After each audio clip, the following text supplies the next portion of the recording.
qaar ka mid odayaasha dhaqanka degmada warta nabadda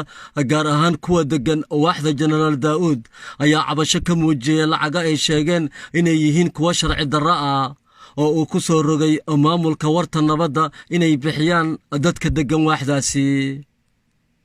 sidoo kale odayaasha ayaa sheegay maamulka degmada warta nabadda inay horay uga qaadeen lacaga ay ku sheegeen inay ku dhisayaan qaar kamida wadooyinka waaxda Generaal Daawud walina aan wax laga qaban sida ay sheegeen odayaashaasi.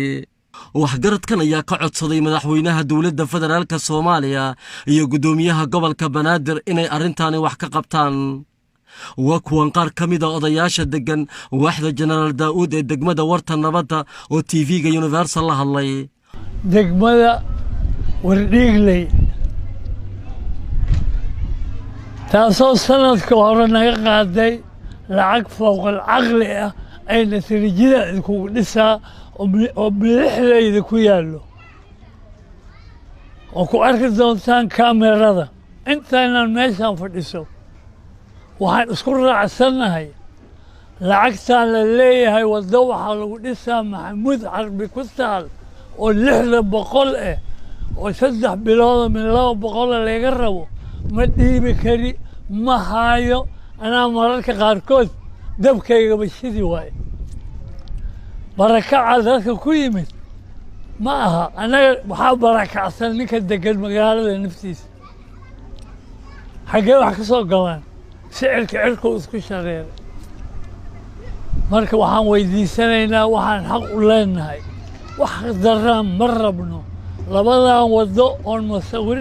midna la masawirta kana la masawir doono waa labadii lacagta nagala qaado in la dhisay noqdo shay sida daraadeed waa laga dambeeyaa warka waxaan idin leeyahay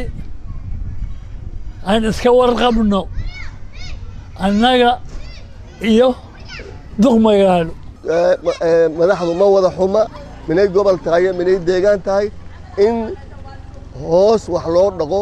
oo dadka la wacyi geliyo dadka la soo diray wacyi geliyo warqad yaro lagu soo dhiibo wiil oo aan askari ahayn oo qoran lahayn aan ugu filan annaga oo la yiraahdo gurigaaga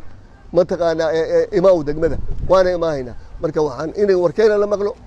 garsoor cadaalad ku dhisan garnaqsi cadaalad ku dhisan wax deeqo baan ummad wax kala ma deeqan horta 400 lama iyo horkis la xalab wal malik bot boqol ka marka teeda ma la subci aan lahayn hal boqol ma qonton ma la subci aan lahayn way qonton hadu helo waxa la yaa 3 bil 4 bil nuuno oo kiskiisa la yaa soo ku siya maqam aqool way ma ilmo baay ku dila ma ijaarku ku bixiya dib badan ma jiro haday dawladdu waxaan ka codsanaynaa dibkan faraha badan oo halkan jiro in la qabto dadkan oo dibka xafad ku wado taakulayn sideedana waxa waaye wada la dhisaayo oo la leeyahay maaragtay maxamuud carbi ayaa la idin kaaga rabaa la yiri taakulaynta marka taakulayn ma xumo taakulayn waa la dhiibi karaa yaani qof walba cala qadri daaq wixii awood in dhiibto way taakulayn ma ahan inaad adiga number qabsataa aad tiraaha guriga sarta 200 midka dabaqa 500 midka jiingada $100 ma is weydiido horta dadka maxay ku nool yihiin xaaladooda sidee tahay haddii aad diidane qasaban kaaga qaada marka waxa ilaahay mahadiisa waqtiga oo lees qasbi jiray dadka la xoogi jiray la dhibaateey jiray alxamdulillah waa laga soo gudbay hadda waxaa noo dhisan dawlad federaal ah madaxweynaha noo joogo cusub marka waxaan ka codsanaa maamulka cusub ee madaxweyne Xasan Sheekh Maxamuud ugu horeeyo in uu dadkaas naga qabto dhibaatada nagu haayo si uu socota waxayba gaartay tira maxamuud harbi jid ku yalaal dhisaho bishiiba $200 idinka rabaa haddaad dibidiidina wadin xiraa askari soo diraysaa qoryale xaafada imaahayaan wixii joogay wadaan wixii geeyayaan degmada wardigley degmada wardigley geynayaan dadkii saldhiga geeymaayaan saldhiga ma yeelaayo maalidu waa lagu diragan jalaasiibina ima siibaysiin ummadana aragtay waa tabarha bulshada taala waxaan rajeeyaa marka duqa magaalada ay wax ka hoos shaqeeyaba inay arkaan waxaas dhibkaas ummadda lagu haayo maxamed cali weheliye Universal TV magaalada Muqdisho.